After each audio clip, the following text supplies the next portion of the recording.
Hello friends, एक बार फिर से आप सभी लोगों का बहुत बहुत स्वागत करते हैं स्टडी क्लासेस के यूट्यूब चैनल पे। फ्रेंड्स, हम लोग पढ़ रहे हैं इस टाइम इम्पल्स टरबाइन। इसके पहले वाले वीडियो में हम डिस्कस किए थे कि सिंपल इम्पल्स टरबाइन क्या होता है। यदि आप लोग उस वीडियो को नहीं देखे होंगे तो चलिए एक बार यहाँ पे रिवाइज कर देते हैं कि इम्पल्स टरबाइन क्या होता है। उसके बाद आज के इस क्लास में हम लोग पढ़ेंगे कि जो कंपाउंडिंग ऑफ वेलोसिटी होता है इम्पल्स टरबाइन में, यह क्या होता है। इस वाले टॉपिक को आज हम लोग पढ़ेंगे, कंपाउंडिंग ऑफ वेलोसिटी को। और ये जो दूसरा नंबर तीसरा नंबर है, इसको अगले वीडियो में पढ़ने वाले हैं। तो सबसे पहले हम रिवाइज करते हैं कि इम्पल्स टरबाइन क्या होता है, एक बार और देखते हैं। देखिए फ्रेंड्स, टरबाइन हम सभी लोगों को पता है, टरबाइन एक ऐसा डिवाइस होता है जो लिक्विड या गैस या एयर की जो काइनेटिक एनर्जी है उसको मैकेनिकल एनर्जी में कन्वर्ट करने का कार्य करता है। और जो मैकेनिकल एनर्जी मिलता है वो हमको रोटर पे, जो रोटर का शाफ्ट होता है, इस पे रोटरी मोशन के रूप में मिलता है। इस रोटरी मोशन करते हुए शाफ्ट को हम जनरेटर के शाफ्ट से कपलिंग कर देते हैं, तो जनरेटर हम क्या देता है, इलेक्ट्रिसिटी प्रोड्यूस करके देता है। ये होता है टरबाइन का काम।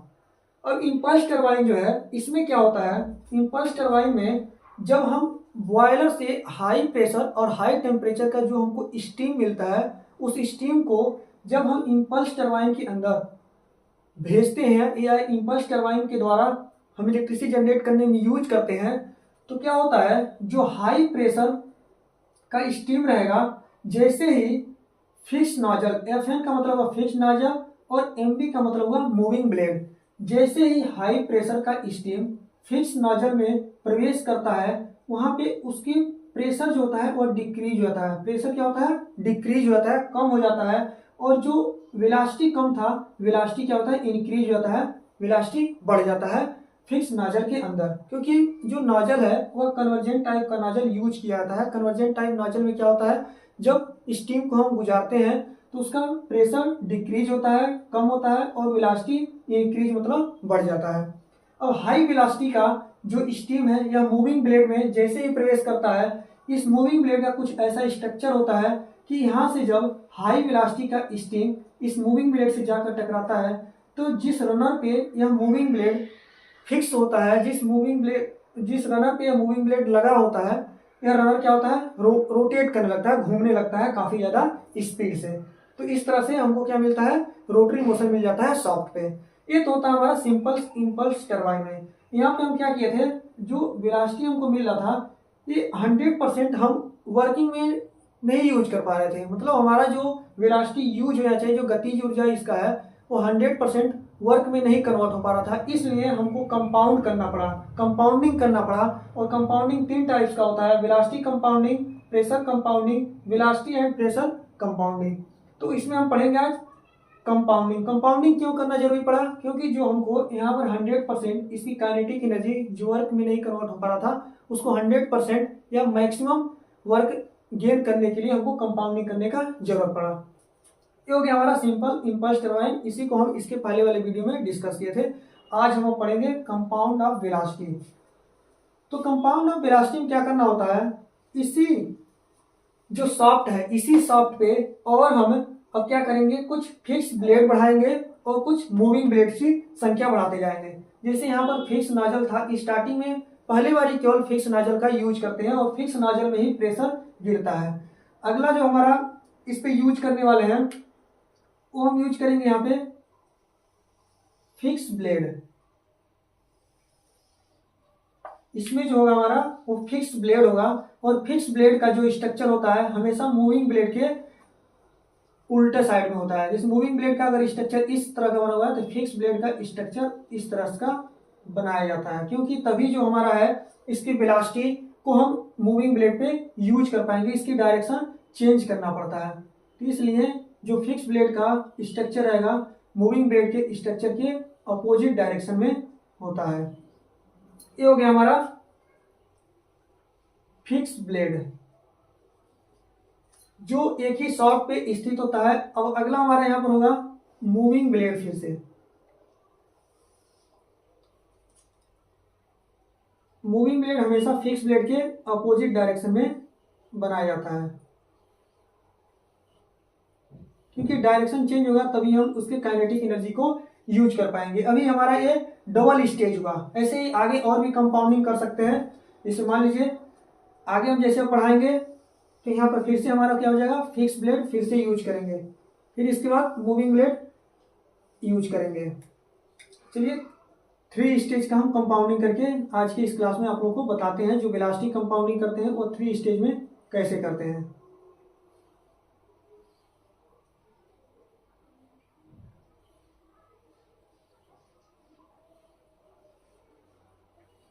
कुछ इस तरह का इसका स्ट्रक्चर बनता है जो मूविंग ब्लेड और फिक्स ब्लेड का होता है। तो हमारा फिर से क्या हो गया, मूविंग ब्लेड हो गया, एक फिक्स ब्लेड हो गया, फिर एक मूविंग ब्लेड हो गया। तो इस तरह से हम 2 चरण या 3 चरण में कंपाउंडिंग करके हम जो स्टीम है उसके काइनेटिक एनर्जी को मैक्सिमम वर्क में कन्वर्ट करने के लिए कंपाउंडिंग करते हैं। अब मेन जो यहाँ पर पर्पज है हमारा कंपाउंडिंग करने का, इसकी इफिशियंसी बढ़ाने का मेन पर्पज होता है। तो यहाँ पर जो वेलोसिटी है, यहाँ पर क्यों बोला जाता है कंपाउंडिंग ऑफ वेलोसिटी, इसका मतलब है जो भी हम वेलोसिटी यहाँ पर यूज कर रहे हैं, इस वेलोसिटी को हम बार बार यूज करके हम वर्किंग मीडियम में या मैक्सिमम वर्क गेन करने के लिए कंपाउंडिंग कर रहे हैं। प्रेशर तो हमारा जब नाजल से पहली बार ही स्टीम जब पास किया उसी टाइम हमारा प्रेशर जो है जितना डाउन होना था उतना डाउन हो जाता है नाजल में ही। अब ये प्रेशर मूविंग ब्लेड हो या फिक्स ब्लेड हो सभी जगहों पे कांस्टेंट होगा। एक बात और है, जो हमारा एक मूविंग ब्लेड होगा यह एक ही शॉप पे स्थित होगा। जो हमारा सिंपल इंपल्स टरबाइन में पढ़े थे मूविंग ब्लेड और फिक्स नाजल, तो मूविंग ब्लेड जो था जिस शॉप पे पहले से माउंट था उसी शॉप पे हमारा सेकेंड स्टेज और थर्ड स्टेज का भी मूविंग ब्लेड उसी शॉप पे ही सेट होगा। और जो फिक्स ब्लेड है यह केजिंग के साथ जो आवरण होता है उसके साथ ही फिक्स होता है, एक डायरेक्शन चेंज करने के लिए यूज किया जाता है। तो हमारा प्रेशर जो था नाजल में ही जितना डिक्रीज होना था वो डिक्रीज हो जाता है। अब हम यहाँ पर बार बार जो कंपाउंडिंग करते हैं वो वेलोसिटी की कंपाउंडिंग करते हैं। तो जब हमारा वेलोसिटी फिक्स नाजल से जाता है तो वेलोसिटी वहाँ पर इंक्रीज होता बढ़ता है, और मूविंग ब्लेड में जाने के बाद जो वेलोसिटी है वो हल्का हल्का कम होता है। फिर जैसे ही मूविंग ब्लेड से फिक्स ब्लेड में जाएगा तो फिक्स ब्लेड में जो वेलोसिटी होगा वो कांस्टेंट होगा, वेलोसिटी में भी कोई चेंजेस नहीं आएगा। फिर जैसे ही वह मूविंग ब्लेड में जाता है वेलोसिटी यह क्या होता है, हल्का सा फिर से डिक्रीज होता है। फिर क्या होगा, फिर मूविंग ब्लेड से फिक्स ब्लेड में जाएगा, यहाँ पर फिर से जो वेलोसिटी होगा कांस्टेंट होगा। फिर मूविंग ब्लेड से जैसे फिक्स ब्लेड से फिर से जैसे मूविंग ब्लेड में जाता है फिर यहाँ पर जो होता है वेलोसिटी डिक्रीज होता है। और इस तरह से हमारा मैक्सिमम वेलोसिटी को जो स्टीम था इसके हम काइनेटिक एनर्जी को मैक्सिमम काइनेटिक एनर्जी को यूज कर लेते हैं। अभी हमारा सिंगल स्टेज में लगभग 70% काइनेटिक एनर्जी को हम वर्क में कन्वर्ट कर पाते हैं, लेकिन जैसे ही हम डबल स्टेज या ट्रिपल स्टेज करते हैं उस टाइम लगभग 95% तक के काइनेटिक एनर्जी को हम वर्क में कन्वर्ट कर लेते हैं। तो कुछ इस तरह का था, ये हमारा वेलोसिटी है, वेलोसिटी का कर्व ये है, और ये वाला जो लाइन है यह प्रेशर का लाइन है।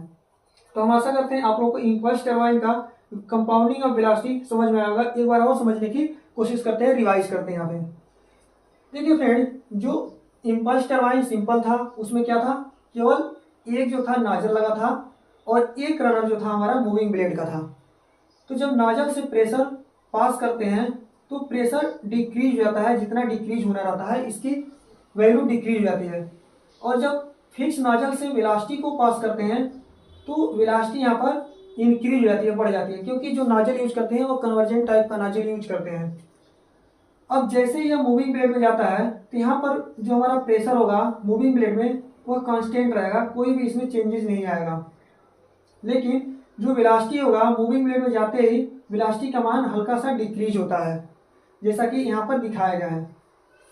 अब कंपाउंडिंग करने का क्यों जरूरत पड़ा, कंपाउंडिंग इसलिए करने का जरूरत पड़ा क्योंकि जो हमारा स्टीम का काइनेटिक एनर्जी था इसको हम 100% या मैक्सिमम वर्क में नहीं कन्वर्ट कर पा रहे थे, मैक्सिमम 70% तक के काइनेटिक एनर्जी को वर्क में कन्वर्ट कर पा रहे थे।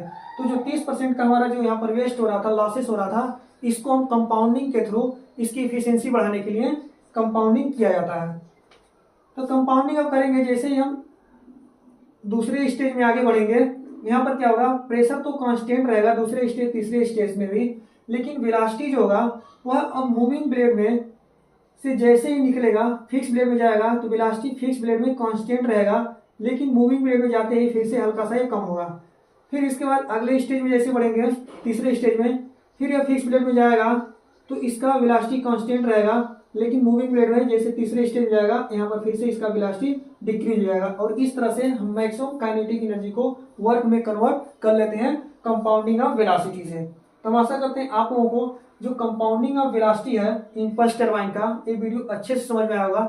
वीडियो कैसा लगा इसे कमेंट बॉक्स में जरूर बताइएगा, और स्टडी क्लासेस की यूट्यूब चैनल पर यदि आप लोग पहली बार आएंगे तो चैनल को जरूर सब्सक्राइब करिएगा, क्योंकि ये जो टॉपिक चल रहा है टरबाइन से रिलेटेड बहुत ही इंपॉर्टेंट टॉपिक है। सेमेस्टर एग्जाम में इससे एक दो क्वेश्चन पूछा जाता है कि इंपल्स टरबाइन क्या होता है, रिएक्शन टरबाइन क्या होता है, या single stage compounding, double stage compounding क्या होता है। तो आप लोगों के लिए वीडियो काफ़ी ज़्यादा इंपॉर्टेंस है।